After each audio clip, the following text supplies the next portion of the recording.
আসসালামু আলাইকুম। Gravity school of সায়েন্সের পক্ষ থেকে সবাইকে আন্তরিক শুভেচ্ছা এবং অভিনন্দন। আজকের পদার্থবিজ্ঞান দ্বিতীয় পত্রের দ্বিতীয় অধ্যায় অর্থাৎ স্থির তড়িতের ধারাবাহিক এমসিকিউ সলভের ক্লাসে আজকে আমরা আলোচনা করব যে এমসিকিউগুলো। তার প্রথম এমসিকিউটি হচ্ছে একটি সমান্তরাল পাত ধারক, এর প্রত্যেক পাতের ক্ষেত্রফল দেওয়া আছে 0.01 মিটার স্কোয়ার। পাত দুটির মধ্যে কত পুরুত্বের অভ্র পাত প্রবেশ করালে ধারকটির ধারকত্ব 1 মিটার ব্যাসার্ধ বিশিষ্ট গোলকীয় পরিবাহীর ধারকত্বের সমান হবে। দেখো, সমান্তরাল পাত ধারকের ধারকত্ব নির্ণয়ের সূত্র যেটা, সেটা হচ্ছে C = এপসাইলন নট A ভাগ D। তাহলে এইখানে এপসাইলন নটের মান তো আমাদের জানাই, এর মান কত দেওয়া আছে? এর মান দেওয়া আছে হচ্ছে 0.01। আর D পাতদ্বয়ের মধ্যকার দূরত্ব কত? পাত দুটির মধ্যে কত পুরুত্বের অভ্র প্রবেশ করালে এপসাইলন নট কে হবে? তাইলে এখানে যেহেতু এখানে অভ্র প্রবেশ করানোর কথা বলছে, কত পুরুত্বের, এই পুরুত্বটাই বের করতে হবে। ডি পাত দুটির মধ্যে কত পুরুত্বের অভ্রপাত প্রবেশ করালে, তাহলে আমি ডি পুরুত্বের ধরতেছি। অভ্রপাত প্রবেশ করালে এপসাইলন নট এর মান, আর এরপরে এখানে কে ছিল, কে এর মান কিন্তু এখানে 6 ছিল, অতএব আমরা 6ই বসাই দিচ্ছি এখানে। তাহলে এপসাইলন নটের মান তো জানাই আমাদের 8.854 গুণন 10⁻⁻12 8.854 গুণন 10⁻⁻12 into 0.01 into 6 divided by D. এই যে ধারকত্বটা হলো একটা 1 মিটার ব্যাসার্ধের গোলকের ধারকত্ব, তাহলে এই পাশে সির পরিবর্তে বসাই 1 মিটার গোলকের ধারকত্ব হলো 4πε0r। তাহলে এখানে আসলে এপসাইলন নটের মান না বসানোই ভালো, যেহেতু এই পাশে এপসাইলন নট আছে অলরেডি, তাহলে এটা আমরা কাটা দিয়ে দিতে পারি। 4πε0 এখান থেকে উভয় পাশে আমরা বের করব হচ্ছে আর এর মান তো 1 মিটারই বলছে, 1 মিটারে যে 1 মিটার ব্যাসার্ধের, তাহলে 4πε0 আসবে জাস্ট ইজ ইকুয়াল টু হচ্ছে এপসাইলন নট 0.01 গুণন 6 বাই ডি। তাহলে এপসাইলন নট কাটা গেলে উভয় পাশ থেকে জাস্ট 4π থাকে। 4π ইজ ইকুয়াল টু 0.01 গুণন 6 ডিভাইডেড বাই ডি, বা ডি ইজ ইকুয়াল টু কত? 0.01 গুণন 6 বাই 4π। আমরা যদি একটু ক্যালকুলেশন করে নিই ক্যালকুলেটর ইউজ করে, যদি ক্যালকুলেটর ছাড়াও করা যাবে, এটা 0.01 গুণন 6, সময় স্বল্পতার জন্য করতেছি, মোডটা চেঞ্জ করে নিচ্ছি, বেসে রয়েছে, বেস থেকে এসডিতে করে নিলাম। 0.01 ইন্টু হচ্ছে 6 ভাগ হচ্ছে 4π, 4 শিফট পাই 4π। তাহলে এখানে যে মানটা আসলো সায়েন্টিফিকে নিয়ে নিচ্ছি, অপশনগুলো সায়েন্টিফিক আছে। 4.774 বা 4.774 এর পরে 6 আছে, তাহলে 4.775 বা 4.77 গুণন 10⁻³ এই যে গরু নাম্বারটা হচ্ছে রাইট অ্যান্সার। তাহলে আমাদের আজকের এই ভিডিওটির প্রথম এমসিকিউটির রাইট অ্যান্সার কি? 4.77 গুণন 10⁻³ তাহলে আজকের প্রথম এমসিকিউটির রাইট অ্যান্সার দেখে নিচ্ছি। আমার দৃষ্টিকোণ থেকে রাইট অ্যান্সার হচ্ছে গরু, তাহলে এখান থেকে রাইট অ্যান্সার দেখে নিচ্ছি। রাইট অ্যান্সার কিন্তু গরু, 4.77 গুণন 10⁻³ মিটার। দেখো, চলে যাচ্ছে আজকের এই ভিডিওটির সেকেন্ড এমসিকিউটিতে, এবং সেকেন্ড এমসিকিউটি খেয়াল করো। সেকেন্ড এমসিকিউটি আরো ইন্টারেস্টিং। একটি সমান্তরাল পাত ধারকে চার্জিত করার ফলে পাতদ্বয়ের মধ্যে বিভব পার্থক্য বি হলে, পাতদ্বয়ের মধ্যে বিভব পার্থক্য কি? বি হলে বিভব পার্থক্য কত হলে ধারকের সঞ্চিত শক্তি দ্বিগুণ হবে? এখানে ধারকের বিভব ভোল্টেজ চেঞ্জ হয়েছে।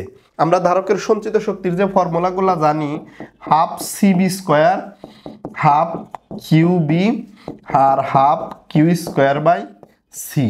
এখন দেখো, এখানে কিন্তু চার্জিত করা হয়েছে। চার্জিত করা হইলে চার্জ কিন্তু এনে ভিন্ন ভিন্ন হইব। চার্জ যদি ভিন্ন ভিন্ন হয় সঞ্চিত শক্তির সাথে তো ভোল্টেজের সম্পর্ক আমরা এটা বের করতে পারবো না। চার্জ যদি ভিন্ন ভিন্ন হয়, কিউ এর মান যদি ভেরিয়েবল হয়, কিউ তো মান আবার দেওয়া নাই কতটুকু চেঞ্জ করছে, তাহলে চার্জ যদি চেঞ্জ হয় তাহলে ইউ এর মান সঞ্চিত শক্তির সাথে আমরা এখানে সির সম্পর্ক নিয়ে আসতে পারি, কিন্তু সি তো আর দেওয়া নাই। দেওয়া আছে সঞ্চিত শক্তির সাথে ভোল্টেজ বাই করতে হবে, সি কনস্ট্যান্ট ধরে নিতে হবে। তাহলে আমরা এটা এইভাবে লিখতে পারি, U1/U2 সমান সমান b1 square by b2 square. এখান থেকে যদি u1 এর মান বের করি, u1 এর মান u ধরলাম, u2 এর মান হলো 2u, দ্বিগুণ করা হয়েছে, তাহলে কি b1 square by b2 square. তাহলে এখান থেকে যদি u আর u কাটা যায়, তাহলে আমরা b2 সমান সমান কিন্তু √2b করতে পারতাছি, √2b। তাহলে b2 ইজিক্যাল টু কত হবে? √2b। রাইট অ্যান্সার হচ্ছে এই এমসিকিউটার গরু নাম্বারটা। দেখে নিচ্ছে আমাদের আজকের দ্বিতীয় এমসিকিউটির রাইট অ্যান্সার। রাইট অ্যান্সার হচ্ছে গরু, অর্থাৎ √2b। আশা করি তোমরা এমসিকিউটি বুঝতে পেরেছো। চলে যাচ্ছে এই ভিডিওটির থার্ড এমসিকিউটিতে। তৃতীয় এমসিকিউটা কি আছে? দুটি সমান ধারকত্বের ধারককে প্রথমে চেরনি এবং পরে সমান্তরালে সংযুক্ত করা হলে, তাহলে ধারক দুইটার ধারকত্ব সমান, কানেকশন করা হয়েছে প্রথমে শ্রেণীতে এবং পরে সমান্তরালে। প্রশ্ন হলো শ্রেণী ও সমান্তরাল সংযোগের তুল্য ধারকত্বের অনুপাত কত? তুল্য ধারকত্বের অনুপাত জানতে চেয়েছে। দেখো আমরা এটা এইভাবে করতে পারি, আমরা যদি ধারক দুইটা C1 আর C2 ধরে নিই। আচ্ছা, আনসারটা বের হয়ে গেছে, আমরা একটু ব্যাক যাইতাছি। ধারক দুইটা আমরা একটা ধারক ধরলাম C1 আর একটা ধারক ধরলাম C2। তাহলে শ্রেণীতে যখন যুক্ত করব তখন তুল্য ধারকত্ব CS এর মান আসবে 1/C1 প্লাস 1/C2। তার মানে আমরা যদি এখানে লসাগু করে নেই, C1 C2 সমান সমান C2 প্লাস C1, এটা হলো 1/CS। আমরা যদি একটু বিপরীতকরণ করে নেই, তাহলে CS ইজিক্যাল টু এরকম হবে। এখন বলছি যে দুইটি সমান ধারকত্বের, তাহলে C1 আর C2 সমান, এবং এই সমান মানে আমরা C ধরে নিলাম, তাহলে C1 প্লাস C2 মানে 2C, আর C1 আর C আর C গুণ করলে C স্কোয়ার হবে। তাহলে এখানে এটা বিপরীতকরণ করে নিয়ে তারপরে করলে ভালো হয়। আমরা একটু বিপরীতকরণটা করে নিতেছি আগে, বিপরীতকরণটা আগে করে নিই, তারপরে দুইটা ধারক যে সমান ধারকত্বের, এটা হবো C2 প্লাস C1, নিচে C1 C2। যদি আমরা বিপরীতকরণ করে নিই, তাহলে CS is equal to C1 C2 divided by C1 plus C2, এবং ধারকত্ব সমান হওয়ার কারণে নিচে হইলো 2C, উপরে হইলো C স্কোয়ার, কাটাকাটি করলে C/2। তাহলে CS এর মান কি দাঁড়াইলো এখানে? C/2। আবার শ্রেণীতে যদি যুক্ত করি, শ্রেণীতে করলে তুল্য ধারকত্ব CP is equal to C1 plus C2, ধারকত্ব সমান অর্থাৎ C plus C, that means 2C। তাহলে এখানে যদি আমরা এখন অনুপাত বের করি, আগে কোন শব্দটা বলছে? শ্রেণীতে, তাহলে আগে আমরা CS লিখব, তারপরে হলো CP লিখব। CS এর মান কত? CS এর মান হচ্ছে C/2, আর CP এর মান কত? CP এর মান হচ্ছে 2C। তাহলে C/2 গুণন 1/2C, CC কাটা 1/4। তাহলে CS বাই CP অনুপাত কত হলো? CS is to CP is equal two 1:4। তাহলে এমসিকিউটার রাইট অ্যান্সার কি দাঁড়াইলো? 1:4। আমরা যদি এমসিকিউটার একটু রাইট অ্যান্সার দেখতে চাই বা দেখে নিতে চাই, তাহলে কি আসে? রাইট অ্যান্সার আসতেছে 1:4। আশা করি তোমরা এমসিকিউটি বুঝতে পেরেছো। তাহলে এই ভিডিওটির আমরা এই মুহূর্তে চতুর্থ নাম্বার এমসিকিউটি সলভ করতে যাচ্ছি। দেখো, চতুর্থ নাম্বার এমসিকিউটি হচ্ছে দুইটি ধনাত্মক বিন্দুর চার্জ দেওয়া আছে Q1 এবং Q2, পরস্পর হতে D দূরত্বে অবস্থান করছে। Q2 সমান Q1 বা Q2 সমান 16 দেওয়া আছে। তাহলে Q1 থেকে কত দূরত্বে তড়িৎ ক্ষেত্রের প্রাবল্যের মান 0 হবে?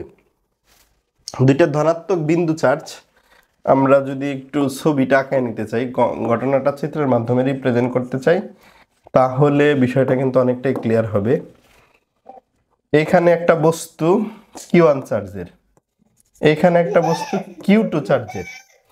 এখন এই দুইটা চার্জের অনুপাত দেওয়া আছে, Q1/Q2 সমান সমান দেওয়া আছে 16। প্রশ্ন হলো যে পরস্পর D দূরত্বে অবস্থান করতেছে চার্জ দুইটা, এই দুইটা চার্জের মধ্যকার দূরত্ব D। এখন প্রশ্ন হলো Q1 থেকে কত দূরত্বে তড়িৎ ক্ষেত্রের প্রাবল্যের মান 0 হবে?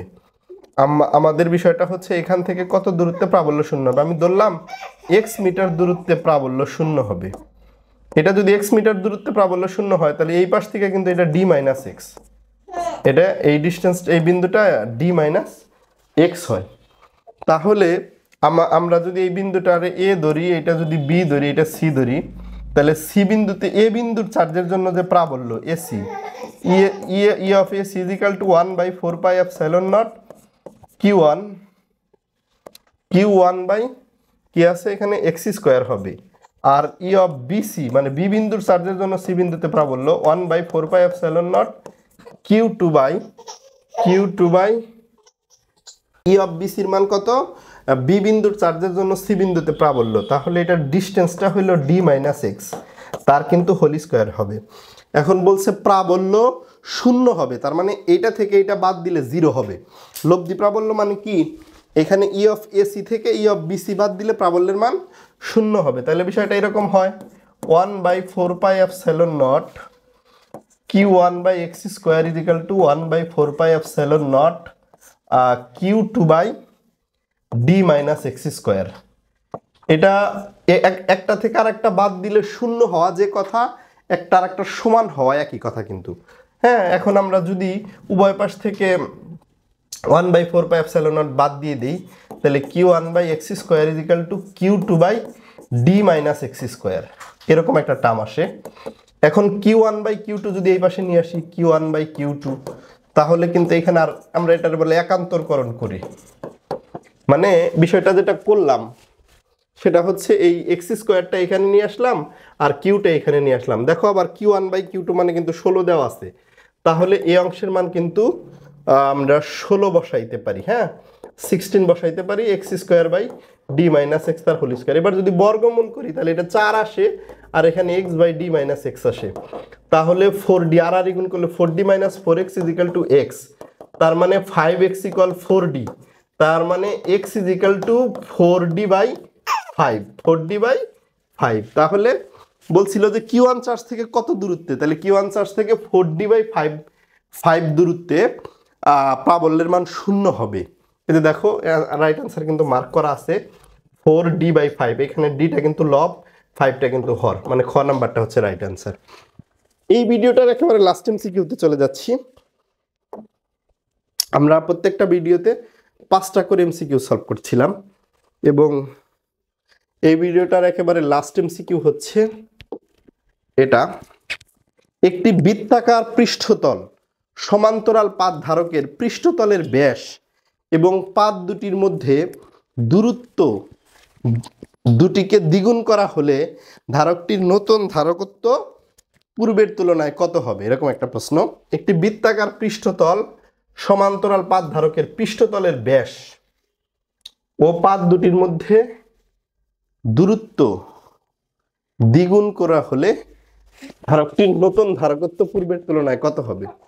প্রশ্ন কি ছিল আগে, বৃত্তাকার পৃষ্ঠতল সমান্তরাল পাত ধারকের পৃষ্ঠতল, মানে আমরা পৃষ্ঠতলের ব্যাস দেওয়া আছে, মানে বিষয়টা হলো ঘটনাটা এরকম, আসলে ঘটনাটা বোঝাটাই গুরুত্বপূর্ণ, যে এরকম একটা সমান্তরাল পাত, এগুলো আবার গোলাকার বৃত্তাকার, হ্যাঁ এগুলা বৃত্তাকার, এই কথা বলছে।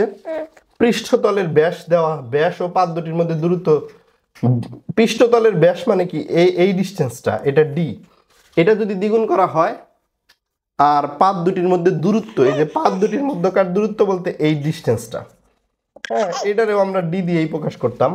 তাহলে এখন এটারে আমরা ডি প্রাইম দিয়ে প্রকাশ করি, তাহলে এটাকে আমরা কি দিয়ে প্রকাশ করি, ডি প্রাইম দ্বারা প্রকাশ করি। হ্যাঁ, এই দুইটাই দ্বিগুণ করা হলে ধারকত্ব কত হবে, তাহলে প্রাথমিক অবস্থায় যে ধারকত্ব এপসাইলন নট এ ভাগ ডি, আমরা এই ফর্মুলাটা কিন্তু সবাই জানি। হ্যাঁ, এবং এইখানে সি ইজ ইকুয়াল টু কি, epsilon naught pi r square, আর মানে কি ডি বাই 2, মানে ডি স্কোয়ার বাই 4, আর পাত দ্বয়ের মধ্যকার দূরত্বটা ডি প্রাইম দিয়ে প্রকাশ করছি, তাহলে এটা ডি প্রাইম ধরলাম। হ্যাঁ, এখন রিলেশন কিন্তু পাওয়া যাইতেছে কোনটার সাথে কোনটার কি সম্পর্ক।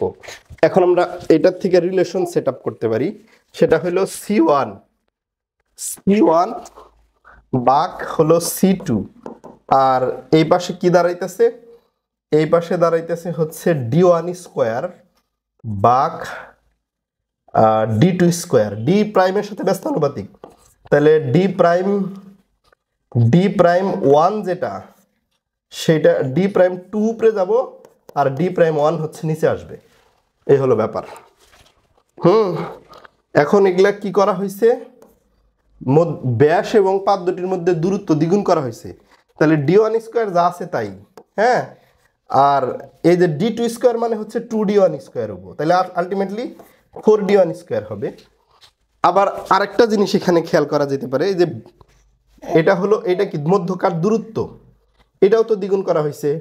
d2 প্রাইম যেটা সেটা হইলো 2d প্রাইম, কি বলে 2d1 প্রাইম, আর নিচে d1 প্রাইম অনলি, তাহলে d1 প্রাইম কাটা, আর এখানে d1 স্কোয়ার কাটা, এখানে 1/4 আসতেছে, তাহলে c1 ভাগ c2 ইজিক্যাল টু 1/4, তাহলে c2 ইজিক্যাল টু 4c1, মানে পূর্বের তুলনায় 4 গুণ হবে। রাইট অ্যান্সার কি? পূর্বের তুলনায় ধারকত্ব 4 গুণ হবে। আশা করি বুঝতে পেরেছো। ভিডিওটা খুব কষ্টের মাধ্যমে শেষ করলাম। ভালো থাকো, সুস্থ থাকো। আমাদের গ্র্যাভিটি স্কুল অফ সায়েন্সের ইউটিউব চ্যানেল এবং ফেসবুক পেজ সাবস্ক্রিপশন এবং ফলো করতে ভুলো না। ভালো থাকো, সুস্থ থাকো। আসসালামু আলাইকুম।